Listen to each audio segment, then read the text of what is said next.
Social media पर आप सबको जैन समाज की हर खबर से रूबरू करवाने वाले कहते हैं शायद ये वर्तमान में एकमात्र चैनल बन जाता है चैनल महालक्ष्मी। और रात्रि 8 बजे आपके पास आज की घटनाओं की खबरों के साथ सादर जय जिनेंद्र के साथ। जब भी मिले आपस में जय जिनेंद्र जरूर कहिए। जिनेंद्र भगवान की जय।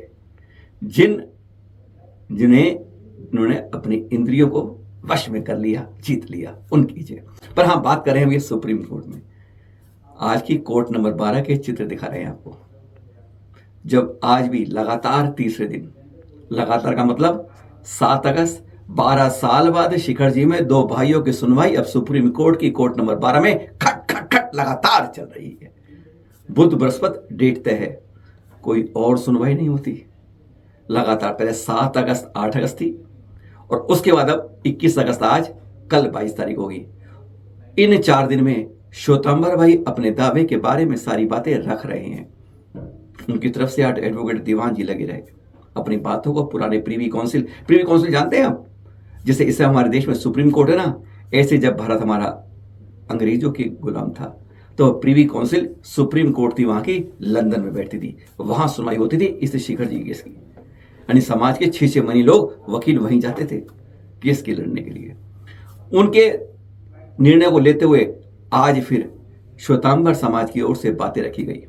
उन्होंने बार बार एक बात को कहा कि जैन कम्युनिटी के लिए, पर उन्होंने एक बार स्पष्ट जजों ने कह दिया कि आप पूरी जैन कम्युनिटी के बारे में प्रतिनिधित्व नहीं कर रहे हैं। जैन कम्युनिटी 2 तरह की है, श्वेतांबर और दिगंबर, दोनों के भी सबसेक्ट और भी संप्रदाय हैं, इसलिए आप केवल श्वेतांबर समाज की प्रतिनिधि है। इस बात का ध्यान रखिए। स्पष्टीकरण तक खुलासा था कि कई बार करें हम पूजा के सभी को मिलेंगे, अनुमति है इसकी। मैनेजमेंट और ओनरशिप की है, जो जैन समुदाय की नहीं, आप श्वेतांबर वाले। इस तरह कई बातें इस तरह की आई आज, जो बहस जारी रही जजों के बीच में।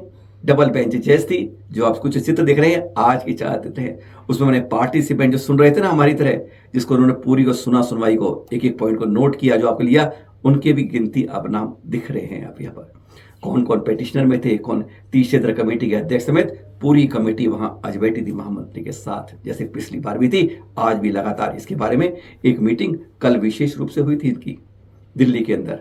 वह बातें हम आप खुलासा नहीं कर रहे हैं, पर आज इस समय है हम अपने तीर्थों की सुरक्षा के लिए जो संवर्धन कर रही हैं, विकास कर रही हैं, उस कमेटी के हाथ मजबूत करने के लिए हमें सहयोग करना चाहिए।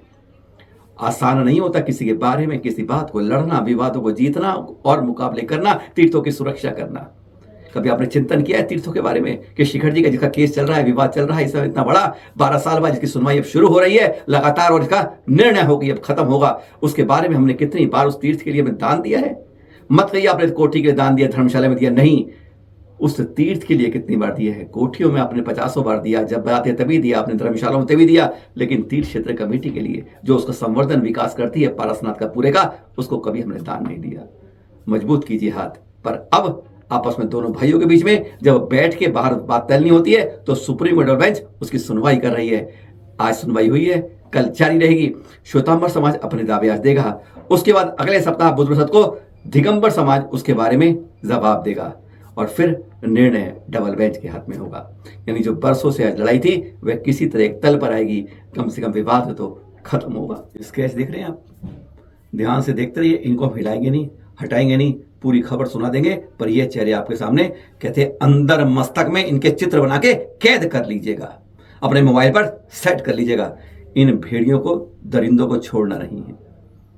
जब ना हमारा पूरे देश में बहनें भाइयों की हाथ में कलाई बांध पे हाथ बांध रही थी, सूत्र बांध रही थी, राखी बांध रही थी, इसी वचन के साथ कि वे उनकी सुरक्षा करेंगे। वह समय था जब हमारे देश में कई जगहों पर, कई मंदिरों में, कई तीर्थों पर, जिनालों के अंदर, जहां पर कई लोग साधु की पिछियों में मंदिर के द्वार पर सुरक्षा का नाम लेते हुए धागे बांध रहे थे, सूत्र बांध रहे थे, संकल्प कर रहे थे। तब गुजरात के, जी हां, श्रावण शुक्ल की पूर्णिमा थी, हमारे 11वें तीर्थंकर का मोक्ष कल्याण भी था, और वह दिन था जब आज से मल्लिना जी के काल के समय में जब उपसर्ग हुआ था 700 मुनिराज कंपनाचार्य आदि के ऊपर। उस दिन का वह दिन श्रावण 19 अगस्त दोपहर को राधनपुर, जो गुजरात में जिले में, उसमें भाबर तीर्थ पर चौमासा चल रहा है तपोरत्न सूरी जी महाराज साहब का। आज सुबह बताया था आपको उसके बारे में। चौमासा चल रहा था, 19 को दोपहर की घटना थी कि शुद्धि के लिए साध्वी पीछे तीर्थ के खेतों में चली गई। हमारे दिगंबर संत तो यशोत्तम इसी तरह जंगल में ही शुद्धि करते हैं, हमारी तरह इन फॉरेन उनमें नहीं जाते हैं, आरटी जाते अहिंसा का सूक्ष्मतम पालन के लिए। उसके बारे में कभी और चर्चा करेंगे। लेकिन तभी कहते हैं 2 दरिंदे भेड़िए वहां पर कुख्यात नजर लगा के बैठे थे। उन्होंने साध्वी महाराज को पकड़ लिया। एक ने पकड़ाया, वो छटपटा रही थी, करें क्या, आसपास वैसे कोई सब नजर नहीं आ रहा था। दूसरे ने अपने कपड़े उतारने शुरू कर दिए। समझ सकते हैं आप, बताने की जरूरत नहीं है, उनके छिलके उतारने की जरूरत नहीं है। और फिर पूरे निर्वस्त्र होकर जैसे ही बढ़ा, एक क्षण था जो साध्वी जी के दिमाग में कुछ आ गया, एक कौंध गई बात कि भगवान को स्मरण करते हुए उन्हें जोर से चिल्लाना शुरू कर दिया। बहुत दूर तक आवाज गई, लोगों के दौड़ने की आवाज आने लगी। वह नंगा ही भागने लगा अपने कपड़ों को लेकर जान बचाने के लिए। दूसरा था, वह भी भाग गया। पर उन दोनों को शक्ल देकर यह चित्र भाबर पुलिस थाना के द्वारा जारी हुए हैं अपने नंबर के साथ कि आप इनके बारे में पुलिस तलाश कर रही है। यह कई भेड़िए मिलते हैं आपको भी, विशेषकर गुजरात में। इन दोनों को पहचान लीजिए, जान लीजिए और इन दरिंदों को फिर पुलिस के हाथों थाम दीजिए। ऐसे देशों को, ऐसे को जन्म लेना भी, जन्म देने वाली मां भी सोच रही होगी कि मैंने आज नारक के लोगों को कैसे जन्म दिया था। एक भगवान के रूप में मानने वाले जाने वाले, देवताओं के रूप में रखने वाले जानों को इस तरीके से छूना भी घिनौना पाप है। और उनके साथ ऐसे बारे में मंशा रखने वाले दुष्कर्मियों को तो कहते हैं, शब्द नहीं बोल पाएंगे, क्योंकि फिर आप कहेंगे कि इतनी गंदी बात है।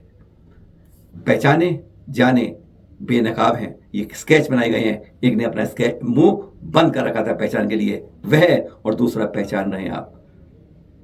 जब भी मिले पकड़ लीजिए, पुलिस को सूचना कर दीजिए, नंबर देख रहे हैं। सागर के तृतीय अपर सत्र न्यायालय की नीलम शुक्ला जी जज महोदय द्वारा निचली अदालत के उस केस को खारिज कर दिया है। देख रहे हैं आप, ये खबर दिखा रहे हैं, प्रमाण के रूप में सब बता रहे हैं। जो खबर है वही बता रहे हैं, अपनी तरफ से कुछ नहीं बता रहे हैं। सागर के अंदर या पूरे देश के अंदर एक था ना वो पत्रों की चर्चा के साधु संतों के बारे में कोई गलत रूप से जानबूझकर गलत भाषा के गलत रूप के लेकर पत्र पोस्ट कर रहा है। ललितपुर का यात्री पकड़ा गया था, बाद में पकड़ने के बाद उसके पत्रों को लेकर अब उस निचली अदालत के आदेश को एक सिरे से खारिज कर दिया गया है।